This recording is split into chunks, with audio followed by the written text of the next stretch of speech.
हम यही कहेंगे कि जब हम हमारी बात करते हैं तो हम विश्व के प्रत्येक सनातनी की बात करते हैं, भारत के प्रत्येक हिंदू की बात करते हैं। और जब जब मैं कहूंगी तो हम कहेंगे कि कौन हूं मैं फिर से कह रही हूं, जब मैं बात करूंगी मेरी तो मैं समस्त सनातनियों की बात कर रही हूं कि कौन हूं मैं। अपना परिचय मैं खुद दे रही हूं और मैं मेरा नहीं, मैं समाज के सनातनियों का परिचय दे रही हूं कि प्रणाम, मैं हिंदू हूं।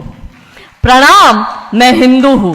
रुद्राक्ष की माला मैं भी मैं हूं, कृपान कटार और भाला मैं भी मैं हूं। श्वेत भी हूं और शुद्ध भी मैं हूं। विरुद्ध हो मेरे तो युद्ध भी मैं हूं। इतिहास में बहा आंसू और खून भी मैं हूं। अब जो कह के मिलेगा वो सुकून भी मैं हूं कि इस धरती का मैं केंद्र बिंदु हूं। प्रणाम, मैं हिंदू हूं।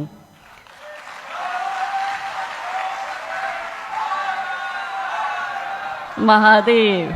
चिता की अग्नि गंगा का पानी, चिता की अग्नि गंगा का पानी, सप्त ऋषियों सा ब्रह्म ज्ञानी भी मैं हूं। सियावर राम का हनुमान भी मैं हूं। भोला हूं, भोला हूं, सरल हूं, तुम्हारा मित्र भी मैं हूं। खोल भी दूं तुमको और घुल भी जाऊं तुम में, कुछ ऐसा चरित्र भी मैं हूं कि इस धरती का मैं केंद्र बिंदु हूं। प्रणाम, मैं हिंदू हूं।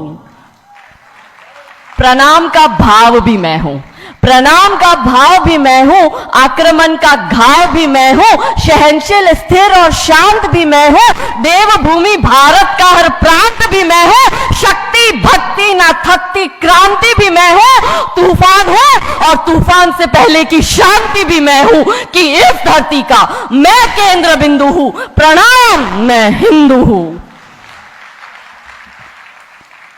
और क्योंकि आज हमारा विषय जो हमें दिया गया है वो सभ्यता संस्कृति को नष्ट कर देने वाले सेंसर बोर्ड के विषय में है। और जब जब हम सेंसर बोर्ड की बात करते हैं तो दिमाग में पहला भाव आता है बॉलीवुड का, ओटीटी प्लेटफॉर्म्स का। इस देश को जितना बर्बाद इस्लामिक आक्रमणकारियों ने नहीं किया, इस देश को जितना बर्बाद ईसाई आक्रमणकारियों ने नहीं किया, उससे ज्यादा बर्बाद यदि इस देश को कोई कर रहा है तो वो इस देश की बॉलीवुड की फिल्में कर रही है। लड़ाई पूरी नैरेटिव की है, ये पूरी लड़ाई आइडियोलॉजी की है। कैसे हमारे दिमाग को खराब करते हैं। हमें बचपन से ये बताया गया कि मुगल ने देश पर आक्रमण किया, नहीं, देश पर आक्रमण मुसलमानों ने किया था। हमें यह बताया गया कि इस देश पर आक्रमण अंग्रेजों ने किया, नहीं, इस देश पर आक्रमण ईसाइयों ने किया था। और ये मुसलमान और ईसाई जो बाहर से आए, हमने इनको फिर भी अपनाया, इस देश में जगह दी, स्थान दिया, प्यार दिया, इन्हें इनको बनाने दिए, मस्जिदें बनाने दिया, इनको इनका गिरजाघर, इन्होंने हमारे धर्मांतरण भी कराए। और आज हालत यह है कि भारत के 9 राज्यों में और 200 जिलों में हिंदू अल्पसंख्यक हो गया है। और यही चिंता सताए रहती है।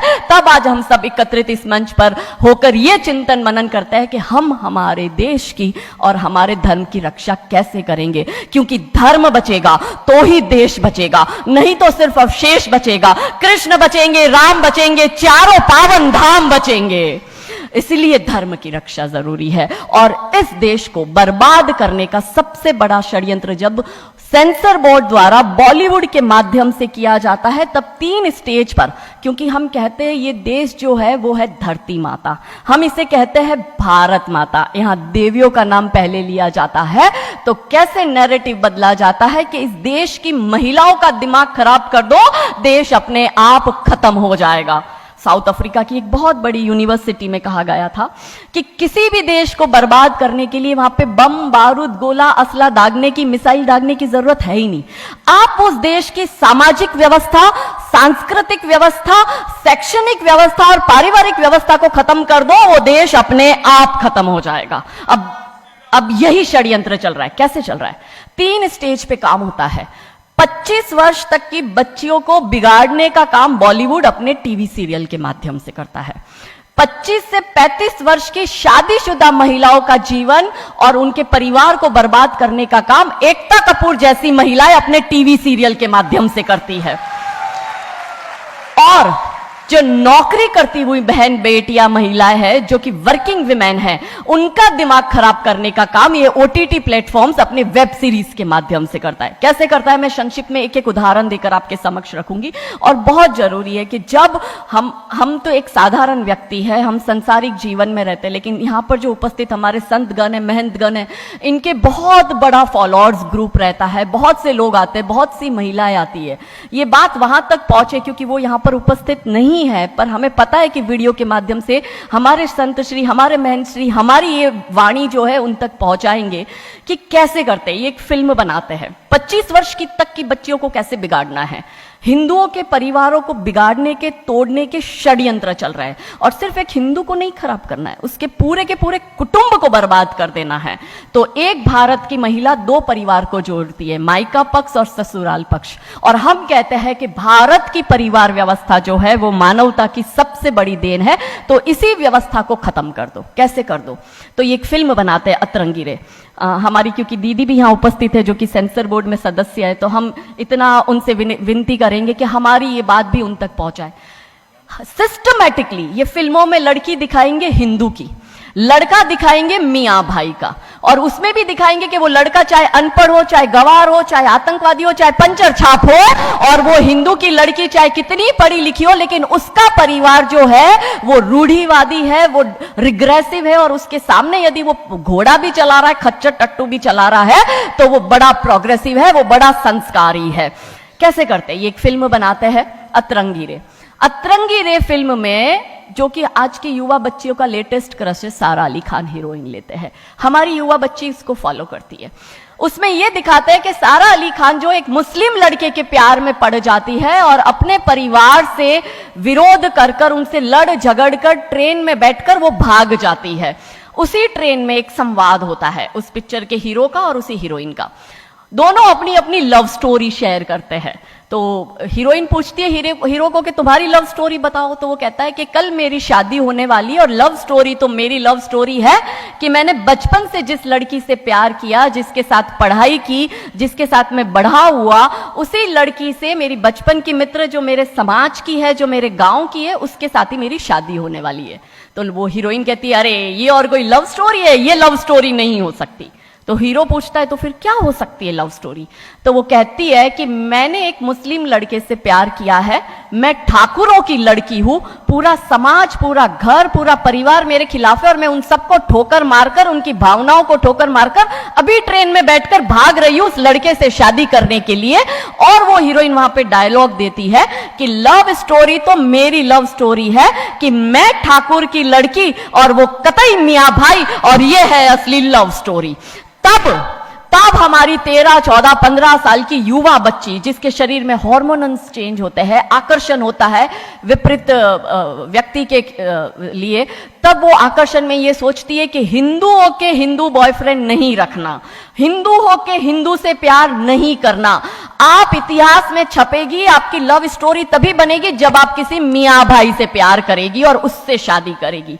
तो कैसे सिस्टमैटिकली ये स्लो पॉइजन बॉलीवुड की फिल्मों के माध्यम से फ्रेजाइल माइंड में डाला जा रहा है। और आज देखो कि क्यों समाज में लव जिहाद के इतने केस बन रहे हैं, और उसका सबसे बड़ा और मुख्य कारण बॉलीवुड है, क्योंकि इन बॉलीवुड वालों ने हमारी बेटियों को हादी रानी और रानी चिन्नमा रानी अब्बा का नहीं दिखाया। इन बॉलीवुड वालों ने हमारी बेटियों को करीना खान दिखाया है ताकि वो अपनी कोख से तैमूर और जहांगीर पैदा करे। ये बॉलीवुड वाले लव स्टोरी पर फिल्म बनानी है तो ये हादी रानी और राजा रावत सिंह चुड़ावत पर क्यों नहीं बनाते? मैं आपको उनकी कथा शॉर्ट में करती हूं कि राजा रावत का शादी जो होता है वो हादी रानी से होता है, मेवाड़ के राजा है, और औरंगजेब की सेना आक्रमण करने आती है। और जब औरंगजेब की सेना आती है तो राजा रावत सिंह का 2 दिन पहले ही विवाह हुआ होता है हादी रानी से। तो राजा जी की इच्छा नहीं होती कि मैं युद्ध लड़ने जाऊं, तो हादी रानी बड़े क्रोधित होते हैं। वो कहते तुम मेरी चिंता छोड़ो, तुम अभी इस मातृभूमि की रक्षा के लिए, इस धर्म की रक्षा के लिए आप युद्ध भूमि में जाओ और आप मेरी चिंता मत करना। यदि आप बलिदान भी हो जाओगे तो मैं प्राउडली अपने आप को आपकी विधवा कहूंगी। तब राजा रावत युद्ध लड़ने जाते हैं। युद्ध भूमि में राजा रावत जी को हादी रानी की बहुत याद आती है, क्योंकि नई नई शादी हुई होती है, तो नई बियाई दुल्हन को छोड़ के आए होते हैं, तो बहुत याद करते हैं। तो वो अपने दूत को कहते हैं, अभी सेना आने में समय होता है और युद्ध में भी समय होता है, तो वो कहते हैं अपने दूत को कि जा तू रानी सा के पास जा महल में और उनसे कहे कि राजा जी को आपकी बहुत याद आ रही है, आप अपनी कोई एक निशानी उनके लिए भेजो। दूत भी बड़ा टेंशन में आ गया कि ये युद्ध भूमि में बैठे और इनको हादी रानी की याद आ रही है, ये युद्ध लड़ेंगे कैसे और जीतेंगे कैसे। पर वो दूत डरते डरते पहुंचा रानी सा के पास और रानी सा को कहता है कि राजा रावत जी ने आपकी एक निशानी मंगाई है, उनको आपकी बहुत याद आ रही है। तो रानी सा बहुत क्रोधित हो जाते कि ये मेरा पति कैसा, ये युद्ध लड़ेगा कैसे, औरंगजेब की इतनी बड़ी विशाल सेना है, यदि जहां युद्ध भूमि में बैठकर उसको रणनीति बनानी है वहां वो मेरी निशानी मंगवा रहा है। तब हमारी हादी रानी क्रोधित होती है, हाथ में तलवार लेती है, अपनी गर्दन काटती है, थाल में सजा के दूत को देती है और कहती है जा तेरे राजा को जाके दे देना मेरी निशानी। तब वो दूत युद्ध भूमि में जाता है, राजा जी को हादी रानी की निशानी यानी कि उनका कटा हुआ मुख देता है। राजा जी बड़े दुखी हो जाते हैं, उनको लगता है उनसे बहुत बड़ी गलती हो गई। राजा जी रानी की अंतिम इच्छा समझ जाते हैं, रानी जी के लंबे बाल होते हैं, उन बाल की वो माला बनाते हैं, उनके मुख की माला बनाते हैं, वो युद्ध लड़ते हैं, औरंगजेब से युद्ध जीतते हैं और जीतने के बाद राजा रावत वहीं युद्ध भूमि में अपना बलिदान देते, अपनी गर्दन काटकर वहीं अपने जीवन का त्याग करते हैं। यह है लव स्टोरी। पर बॉलीवुड इस पर फिल्म नहीं बनाएगी कि इतिहास चुराए नहीं है, हमने इतिहास बनाए हैं और लाखों शीश कटे हैं रण में तब जाके हिंदू कहलाए हैं। ये महान गौरवशाली इतिहास हमारा, पर बॉलीवुड इसका इतिहास हमारे समक्ष आने नहीं देता। अब रहा 25 से 35 वर्ष की महिला, कैसे बिगाड़ती है एकता कपूर। वही sari, typical dress, typical getup, पीछे उसकी सीरियल में एकता कपूर की सीरियल में पीछे बहुत बड़ी अंबे मां की मूर्ति। दिखाएंगे कैसे हिंदू महिला को, क्योंकि परिवार खत्म करना है हिंदुओं का। तो वो एक से प्यार करेगी, शादी दूसरे से करेगी, जीवन में तीसरा पुरुष आएगा, फिर दूसरा मर जाएगा, फिर उसको चौथा पसंद आने लगेगा, फिर जो मर गया वो जिंदा हो जाएगा, फिर कंफ्यूज हो जाएगी किसके साथ जाऊं, दूसरे के साथ कि चौथे के साथ। क्या हमारी भारतीय महिलाएं, क्या हमारी हिंदू महिलाएं, सबसे बड़ा प्रश्न यह है कि क्या हम 4-4 पुरुषों के साथ अफेयर करते हैं? क्या ये हमारा सम्मान है? और अगर यदि हम सब एक होकर इसके लिए नहीं बोलेंगे तो ये आवाज नहीं उठेगी। और दुख की बात यह है कि ऐसी एकता कपूर जैसी महिलाएं जो घर तोड़ने का काम कर रही है, इनको पद्मश्री अवार्ड मिल जाता है। कैसे मिलता है? भारत सरकार से इस भूमि पर खड़े होकर मैं निवेदन करती हूं कि आप ऐसी महिलाओं के पद्मश्री वापस लो, क्योंकि ये महिलाएं हिंदू परिवारों के मकान, घर तोड़ने का काम कर रही है।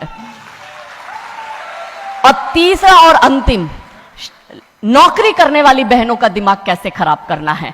तो ओटीटी प्लेटफॉर्म के माध्यम से ये दिखाएंगे कि यदि आप नौकरी कर रही है तो आपके सास ससुर आपके पैर की जूती, आपका पति आपके पैर की जूती। बच्चा पैदा करने के लिए आपको किसी से शादी करने की जरूरत नहीं है, आपको ससुराल व्यवस्था में रहने की जरूरत नहीं है, और आप है फेमिनिस्ट। और स्त्रीवाद का झंडा दिखाकर हमारी बहन बेटियों को एक हाथ में शराब का ग्लास, दूसरे हाथ से सिगरेट फूको, अंग्रेजी में गालियां बको और आप अपने आप को फेमिनिस्ट कहो। क्या यह फेमिनिज्म है भारत की धरती का?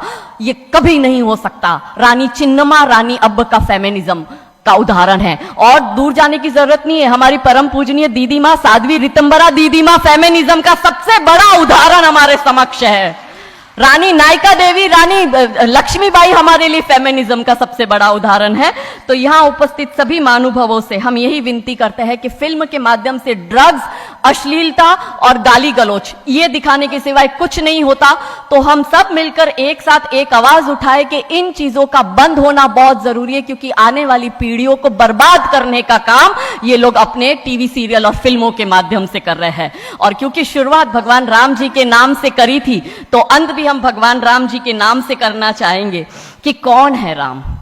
राम जो है चेतना है, बिंदु है, बिंदु जिससे प्रस्फुटित है तेज, तेज जो कि इस समस्त सृष्टि की रचना की कल्पना का हेतु है। अनाम है, अनाम जो है पंक्ति में प्रथम, प्रथम है धर्म धैर्य का, है शौर्य का, अनंत अंत क्रोध का, प्रचंड युद्ध का, निलय प्रलय विराम है, विराम है अहम का, है शोध इस अनंत का, अनंत मुक्त क्रोध का, अनंत भक्ति बोध का, अनंत शक्ति स्रोत का, अनंत मोक्ष धाम है। वो एक नाम राम है, वो एक नाम, वो एक नाम।